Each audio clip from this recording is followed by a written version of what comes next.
Halo guys, selamat siang. Hari ini saya akan mempresentasikan sejarah Candi Gedong Songo. Bersama saya Nak Mas Guntur Ibisongo. Oke, langsung saja kita ke sejarah Candi Gedong Songo. Jadi, sejarah Candi Gedong Songo merupakan beberapa candi yang membentuk sebuah kompleks percandian yang merupakan salah satu peninggalan agama Hindu. Lokasi tersebut berada di kaki Gunung Ungaran, di Desa Candi, Kecamatan Bandungan, dan Jawa Tengah. Oke, selanjutnya. Gedong Songo belum diketahui kapan dibangunnya candi ini hingga sekarang.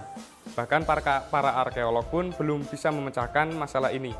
Sehingga candi ini masih sekarang sering dijadikan sebagai bahan penelitian di bidang arkeologi. Namun ada beberapa berpendapat bahwa candi ini dibangun di masa pemerintahan dinasti Sanjaya Hindu di Jawa, yaitu sekitar abad ke-8. Hal ini pun ditinjau dari segi bangunannya dan coraknya. Dan relief itu telah menjadi bukti bahwa candi ini dibangun di masa pemerintahan dinasti Sanjaya. Hal inilah yang menguatkan mereka berpendapat bahwa candi ini dibangun pada abad ke-8.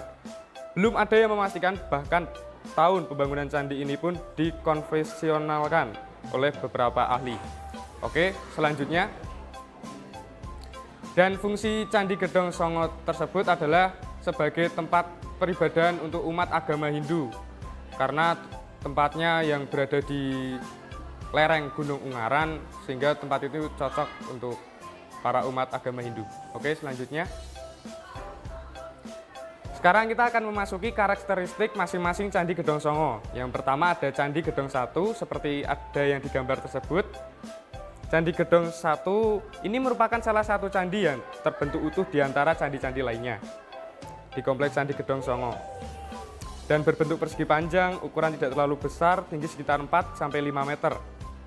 Berdiri menghadap ke arah timur, di bagian luar hanya terlihat polos tanpa hiasan relief. Hanya bahetan bunga sederhana seperti bingkai kosong di tengahnya. Oke, lanjut. Candi Gedong 2. Dan pada Candi Gedong 2 ini, bahwa Candi Gedong 2 berupa sebuah bangunan candi utuh.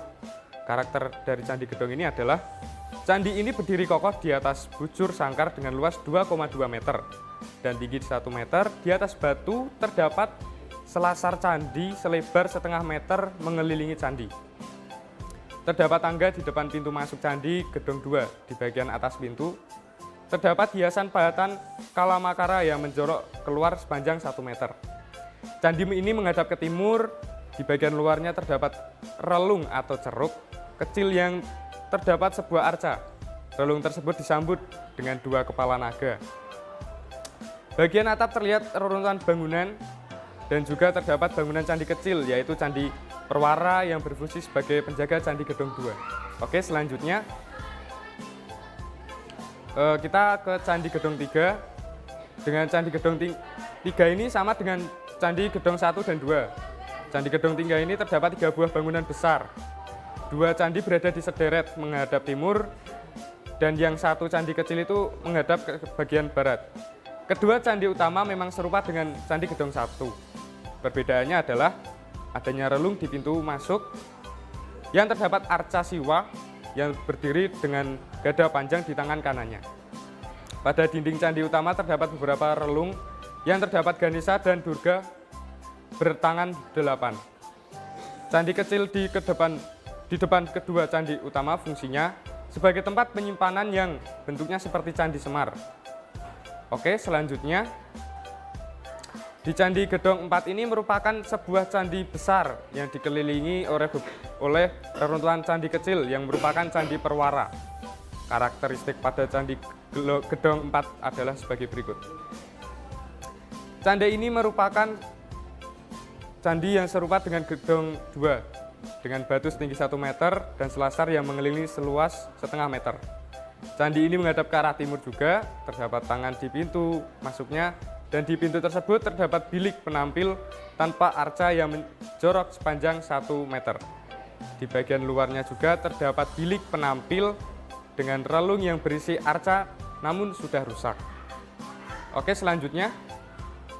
Nah, di bagian Candi Gedong 5 ini serupa dengan Candi Gedong 4, yaitu merupakan bangunan utama yang besar dan beberapa runtuhan candi perwira yang mengelilingi candi utama. karakteristik dari Candi Gedong 5 adalah bahwa bangunan utama Candi Gedong 5 ini juga menyerupai Candi Gedong 2. Namun perbedaannya adalah terdapat arca Ganesha yang duduk bersilat pada beberapa relung di sisi luar candi utama. Untuk candi lainnya seperti Gedong 4 hingga sampai Gedong 9 hampir mirip dengan Candi Gedong 5 dari segi karakteristik dan bentuk bangunannya. Tapi mohon maaf, saya mencari gambarnya tapi tidak ketemu. Oke, selanjutnya awal publikasi Candi Gedong Songo. Sejarah Candi Gedong Songo mulai dimasukkan ke dalam Seraja Nusantara sejak tahun 1740 yang telah dikemukakan oleh Sir Thomas Tamworth Raffles. Waktu itu Raffles menemukan 7 buah bangunan berupa candi, sehingga dulu candi ini masih memiliki nama sebagai Candi Gedong Pitu. Kata gedong ini merupakan bahasa Jawa dari bangunan atau candi, dan kata pitu berasal dari bahasa Jawa dari 7. Beberapa tahun kemudian, tepatnya di tahun 1908, Van Steen Skelenvels yang merupakan seorang arkeolog asal Belanda menemukan 2 candi lain di area Candi Gedong Songo, sehingga total dapat di daerah tersebut menjadi 9 candi. Dapat diceritakan ini sebagai Candi Gedong Songo diambil dari kata Songo yang berasal dari bahasa Jawa, yaitu 9. Di tahun 1928, Candi Gedong 1 dan Gedong 2 telah dilakukan pemugaran yang memakan waktu setahun, hingga pemerintahan Indonesia pun melakukan pemagaran secara keseluruhan pada candi tersebut pada tahun 1970-an dan memakan waktu hingga 10 tahun. Dan saya akan membacakan sebagai objek wisata alam Bandungan Ambarawa. Jadi Candi Gedong Songo ini merupakan tempat wisata bagi para peziarah atau para masyarakat lokal maupun dari luar ya, sehingga tempatnya itu cocok karena dingin di dekat lereng Gunung Ungaran. Namun terlebih dari itu ada legenda yang menceritakan Candi Gedong Songo. Berdasarkan legenda masyarakat setempat, bahwa sejarah Candi Gedong Songo ini merupakan tempat yang tepat untuk menimbun Hanoman Dasamuka atau Rahwana ketika perang memperebutkan Dewi Sinta. Seperti pada kisah Ramayana bahwa Dasamuka menculik Dewi Sinta dari sisi Rama yang jahat itu karena ingin merebut kembali wanita tercinta itu. Maka terjadilah perang besar untuk merebut Dewi Sinta. Peperangan itu terjadi antara kubu Dasamuka dan Rama. Bala tentaranya dengan Rama dan Hanuman yang memimpin pasukan. Dasamuka pun tidak bisa mati walaupun sudah dirajam oleh ratusan senjata. Tubuhnya telah dirajam oleh Rama. Karena kejadian tersebut, maka Hanuman harus berpikir keras bagaimana caranya untuk mengalahkan Dasamuka. Sehingga muncullah ide untuk mengangkat gunung yang besar dan ditimpalah ke tubuh Dasamuka. Hingga akhirnya Dasamuka tertimbun hidup oleh gunung yang sangat besar. Gunung itu adalah Gunung Ungaran. Dasamuka akhirnya mati. Hingga saat ini gunung tersebut masih meninggalkan banyak misteri dan mitos. Karena Dasamuka sendiri senang untuk meminum minuman keras, jadi pada saat para wisatawan atau masyarakat lokal yang membawa minuman keras, maka Dasamuka akan mengeluarkan suara rintihan atau kesakitan karena mencium aroma minuman keras. Jadi teman-teman, saya akan menceritakan lagi mitos atau misteri yang berada di Candi Gedong Songo tersebut, yaitu adalah adanya jin atau makhluk gaib yang berada di candi tersebut, yang masyarakat setempat mempercayai bahwa Candi Gedong Songo itu terdapat jin atau makhluk gaib yang bernama Mbah Murdo sebagai penunggu candi.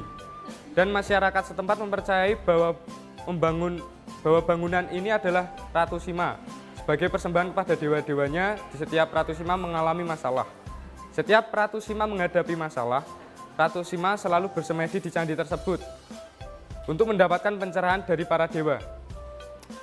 Itulah beberapa peristiwa dengan berbagai macam versi sebagai sejarah dari Candi Gedong Songo tersebut, sehingga terdapat berbagai macam versi juga sejarah yang diterima oleh masyarakat setempat mengenai sejarah Candi Gedong Songo. Jadi teman-teman, jika teman-teman ingin bersejarah atau ingin berlibur ke Candi Gedong Songo, alangkah baiknya kita harus menjaga candi tersebut agar tidak rusak ataupun teman-teman, karena itu merupakan kegiatan yang tidak terpuji, karena itu adalah candi yang sangat berharga, merupakan aset milik negara kita agar tidak punah. Jadi sekian dari saya, terima kasih.